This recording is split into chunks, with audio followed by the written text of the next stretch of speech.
अस्सलाम वालेकुम। कैसे हैं आप सब लोग? उम्मीद करती हूँ सब लोग ठीक ठाक होंगे, खैरियत से होंगे, अपने घरों में आबाद होंगे। आज सर्दियों की बहुत ही मशहूर सौगात पिनिया, अलसी वाली पिनिया बनाना आपको सिखाऊंगी। ये कैसे बनाते हैं, तो चलिए रेसिपी को शुरू करते हैं। सबसे पहले ये देख लेते हैं कि इसमें चीज़ें कौन कौन सी और कितनी कितनी जाएंगी। इसके लिए मैंने 2 कप अलसी के अच्छी तरह से साफ़ करके रख लिए हैं। 4 कप आटा है, इसको मैंने छान के रख लिया है। आधा किलो गुड़ है और मूंगफली भी मैंने ले ली है। आपको और ड्राई फ्रूट्स पसंद हैं, आप दूसरे ड्राई फ्रूट्स भी इसमें डाल सकते हैं। खोपरा, बादाम, पिस्ता, चलगूज़ा, जो जो आपको पसंद हो वो सारे ड्राई फ्रूट्स आप इसमें डाल सकते हैं, वो आपकी मर्ज़ी है। सबसे पहले हम लोगों ने एक खुला सा बर्तन ले लेना है। मैंने एक बड़ी सी कढ़ाई ले ली है, उसको अच्छी तरह से धो लिया है। धोने के बाद उसका मैंने पानी खुश्क कर लिया। कढ़ाई को बिल्कुल मैंने खुश्क कर लिया। कढ़ाई में ज़रा भी पानी नहीं था, तो उसमें मैंने अब आटा डाल दिया है। आटा डालने के बाद मैंने इसको ड्राई रोस्ट कर लेना है, तकरीबन 5 से 6 मिनट। हम लोगों ने इसको इतनी देर ड्राई रोस्ट करना है कि इसका कलर थोड़ा सा चेंज हो, ज़्यादा कलर नहीं चेंज करना हमने इसका, और ना ही तो हमने इसको जलाना है। अगर आप 6 मिनट से ज़्यादा इसको ड्राई रोस्ट करेंगे तो ये जल जाएगा, इसमें कड़वापन आ जाएगा और वो अच्छी भी नहीं बनेंगी। तो इसलिए हमने इसको ज़्यादा से ज़्यादा 5 या 6 मिनट के लिए ही ड्राई रोस्ट करना है। तो ये देखें कलर चेंज हो चुका है इसका थोड़ा सा। अब मैंने इसको अलग बर्तन में निकाल लेना है। फिर से कढ़ाई रख देनी है, मीडियम फ्लेम हम लोग रखेंगे। अब ये 2 कप अलसी के थे, ये मैं डाल दूंगी। इनको 3 से 4 मिनट में ड्राई रोस्ट करूंगी। एक बात का आप लोगों ने ध्यान रखना है, बहुत ध्यान रखना है कि जितनी हम लोग अलसी लेंगे आप लोगों ने आटा उसका डबल लेना है। मैंने 2 कप अलसी के लिए थे तो 4 कप आटा था और आधा किलो मेरे पास गुड़ था। जितनी अलसी उतना गुड़। आधा किलो अलसी थी मेरे पास, आधा किलो गुड़ था। और अलसी अगर 2 कप थी तो मैंने 4 कप इसमें आटे के लिए हैं। अब मैंने बनानी है गुड़ की चाशनी। तो गुड़ की चाशनी बनाने के लिए मैंने थोड़ा सा पानी डाल दिया। इसमें तकरीबन हाफ़ कप छोटा चाय वाला मैंने इसमें पानी का डाल दिया है। और ये आधा किलो गुड़ था मेरे पास, वो इसमें डाल दिया है। फ्लेम हाई नहीं करनी हम लोगों ने, फ्लेम मीडियम टू लो ही रहेगी। इसमें हम लोगों ने चमचा हिलाते जाना है।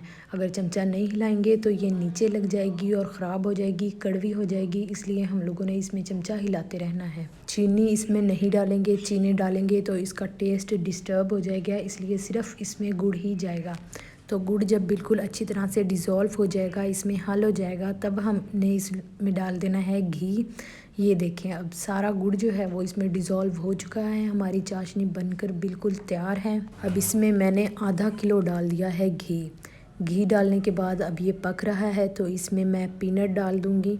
आप लोगों के पास बादाम, पिस्ता, अखरोट या चलगूज़े, जो भी ड्राई फ्रूट्स आप डालना चाह रहे हैं इस टाइम पे आप लोगों ने वो इसमें डाल देने हैं सारे ड्राई फ्रूट्स। मेरे पास सिर्फ पीनट हैं तो मैं इसमें पीनट डाल दूँगी। पीनट डालकर इसको मैं तकरीबन 5 से 6 मिनट पकाऊँगी।